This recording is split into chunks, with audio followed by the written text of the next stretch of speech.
Law and order అదుపు తప్పినప్పుడు, సమాజంలో ఏదైనా జరగరాంది జరిగినప్పుడు అందరూ ముందుగా నిందించేది పోలీసులనే. కానీ ప్రజాసేవలో వాళ్ళు పగలు రాత్రి తేడా లేకుండా పండగ పబ్బాలు పక్కన పెట్టి డ్యూటీ చేస్తుంటారు. తప్పు జరిగినప్పుడు వాళ్ళని తప్పుపడుతున్నప్పుడు, వాళ్ళు సక్రమంగా డ్యూటీ చేసినప్పుడు వాళ్ళను పొగడాల్సిన అవసరం కూడా లేదు. కనీసం వాళ్ళకి ఇచ్చే గౌరవం మాత్రం వాళ్ళకి తప్పకుండా ఇవ్వాలి. కానీ ఓ ప్రబుద్ధుడు డ్యూటీలో ఉన్న ఓ లేడీ కానిస్టేబుల్కు మర్యాద ఇవ్వకపోగా అసభ్యంగా ప్రవర్తించాడు.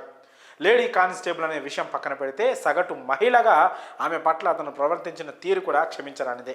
ఇంతకీ అక్కడ ఏం జరిగిందంటే, హైదరాబాద్ మహానగరంలోని తార్నాకాలో ట్రాఫిక్ డ్యూటీ నిర్వహిస్తున్న ఓ మహిళా ట్రాఫిక్ కానిస్టేబుల్తో అసభ్యంగా ప్రవర్తించాడు పృథ్వీరాజ్ అనే వ్యక్తి. మహిళా ట్రాఫిక్ కానిస్టేబుల్ తన విధుల్లో తాను బాధ్యతాయుతంగా ఉండగా ద్విచక్ర వాహనంపై వెళ్తున్న ఆ వ్యక్తి మధ్యవేలు చూపిస్తూ చేతితో అసభ్యకరంగా సైగలు చేశాడు.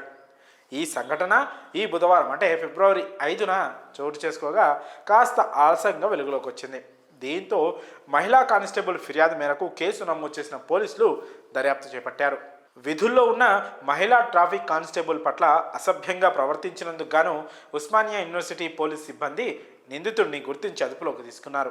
అనంతరం ఆ ప్రబుద్ధుడిని నాంపల్లి కోర్టుకు తరలించగా పృథ్వీరాజ్కు కోర్టు 14 రోజుల రిమాండ్ విధించింది.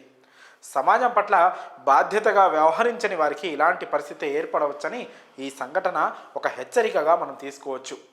విధుల్లో ఉన్న ఉద్యోగిని, పైగా మహిళ అనే కనీస జ్ఞానం లేకుండా అసభ్య రీతిలో వ్యవహరిస్తే చట్టం చూస్తూ ఊరుకోదని ఈ సంఘటన ద్వారా మరోసారి స్పష్టమైంది.